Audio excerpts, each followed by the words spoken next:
পাটুলি থানার অন্তর্গত মসজিদ পাড়া এলাকা থেকে মহিলার দেহ উদ্ধার। পিটিয়ে খুনের অভিযোগ। মহিলাকে শাশুড়ি ননদের বিরুদ্ধে পিটিয়ে খুনের অভিযোগ। খবর পেয়ে ঘটনাস্থলে পৌঁছে পুলিশ দেহ উদ্ধার করে ময়না তদন্তের জন্য পাঠানো হয়েছে। অস্বাভাবিক মৃত্যুর মামলা দায়ের করে ইতিমধ্যেই তদন্ত শুরু পুলিশের।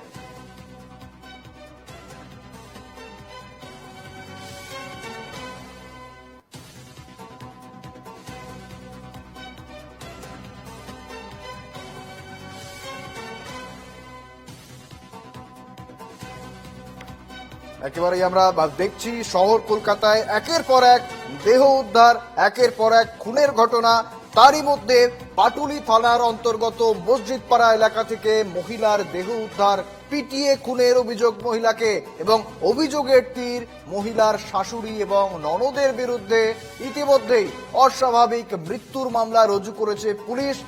দেহটি ময়না তদন্তের জন্য ইতিমধ্যেই পাঠানো হয়েছে।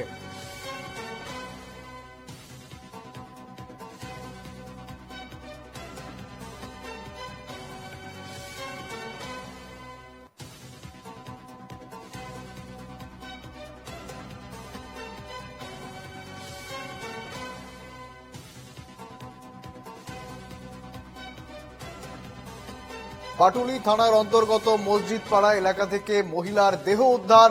পিটিয়ে খুনের অভিযোগ মহিলাকে, শাশুড়ি ননদের বিরুদ্ধে পিটিয়ে খুনের অভিযোগ। খবর পেয়ে ঘটনাস্থলে পৌঁছে পুলিশ দেহ উদ্ধার করে ময়না তদন্তের জন্য পাঠানো হয়েছে। অস্বাভাবিক মৃত্যুর মামলা দায়ের করে ইতিমধ্যেই তদন্ত শুরু পুলিশের।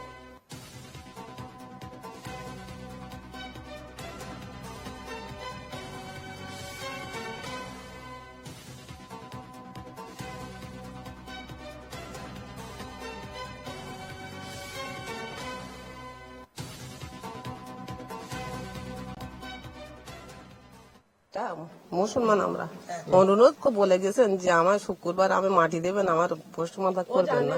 আমি স্যারেকে পায়ে ধরে এসেছি, বুঝলেন। আমার মেয়ের দমের কষ্ট ছিল, আর শাশুড়ি একটু রাগি ছিল, মেরেছে। খুব এত বাড়া বাড়বে, ঝেপকে গিয়ে আমার জবরদস্তি করে। আমি বলি দেখ রোজার দিন আমার জ্বালাবিনি। ওর কে বলে দিয়েছে ওর শাশুড়ি মা সারাতে পারবে, ওর টান আছে। এত টানে একদম দুটো চোখ অন্ধ ছিল, সে ঝেড়ে চোখ পরিষ্কার হয়ে গেল, কোরআন কিতাব পড়তেই রইল। আর এখন চলে এত টান, আমি রোজার মাসে আমার আর জ্বালাসিনি। যে থেকে ভিটে এসে আমার সবসময় জ্বালাতন করে, আমি নির্যাতন সহ্য করতে পারিনি। এনার বাড়িতে তুমি ওর উপরে আনবে না, ফালতু কথা বললি যেটা বলছি ওপরে আর আনবে না। ফের পরে খুলে লেগে গেলাম, ঝাঁপকে আমার গালো বলে পড়েছে। আমার আর সহ্য হয়নি। আমি বলি সারা জীবন তোর আমি ঝালা ফালা সারা জীবন তুই আমার করবি, আমি কত সহ্য করবো? সারা রাত কামড়াতে জায়গা আমি না অসুখে গেছে ও, আর ওর ওই চাইনা নিচে লেপ গেছে। হ্যাঁ, আমি ওর ওই গুণে মারিনি। শাওরির অত্যাচারে মেয়েটা মারা গেছে, শাওরির অত্যাচারে, আর কিছু নয়। আমার পাড়ার লোক, মেয়েটা মূর্খ, মেয়েটা পুরো সিধা সাদা পরিষ্কার মেয়ে, না নেচার খারাপ, না চৈত্য খারাপ, কোনো কিছু খারাপ নয়। ওর ননদ আর শাওরি মিলা পিঠা মেলা বেড়াচ্ছে। রোগ থাকতেই পারে, তা বলে কিছুদিন তো বাঁচো, তাকে মাথায় জুতোয় বাই মেনে ফেলে দিয়েছে শাশুড়ি আর বড় নন্দরা মিলে। ও স্বামী কোনো দোষ নেই, স্বামী তো জমাতে চলে গেছে। স্বামী না, ওদের ফ্যামিলিটা একবার না বারবার টর্চার করতো মেয়েটাকে, বারবার টর্চার করে ওকে মেরে ফেলে দিয়েছে। পাটুলি থানার অন্তর্গত মসজিদ পাড়ায় মহিলার অস্বাভাবিক মৃত্যু, যেটা জানা যাচ্ছে বৃহস্পতিবার রাত্রেবেলা। এই ঘটনা জানাজানি হতেই তীব্র উত্তেজনা ছড়ায়। আমি এই মুহূর্তে মসজিদ পাড়াতে দাঁড়িয়ে রয়েছি। যেটা প্রাথমিকভাবে যেটুকু স্থানীয়রা বলছেন যে শাশুড়ি এবং ননদ দীর্ঘদিন থেকে অত্যাচার করতো এই মহিলার ওপরে, এবং সেই জন্যই মৃত্যু হয়েছে বলে অভিযোগ। একটা তীব্র অশান্তি, সেই অশান্তি কিন্তু দীর্ঘদিন থেকে হতো।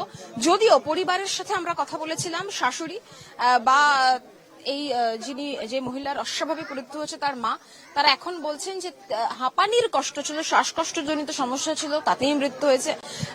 যদিও স্থানীয়রা এখনো পর্যন্ত তারা উত্তেজিত, তারা উত্তেজনা দেখাচ্ছেন, তার কারণ দীর্ঘদিন থেকে এই মহিলার উপরে অত্যাচার করা হতো, এমনটাই কিন্তু বারবার অভিযোগ উঠছে। ঘটনার তদন্ত করছে পাটুলি থানার পুলিশ। ক্যামেরায় নবীনের সঙ্গে পৃথা দাশগুপ্ত, NK TV বাংলা, কলকাতা।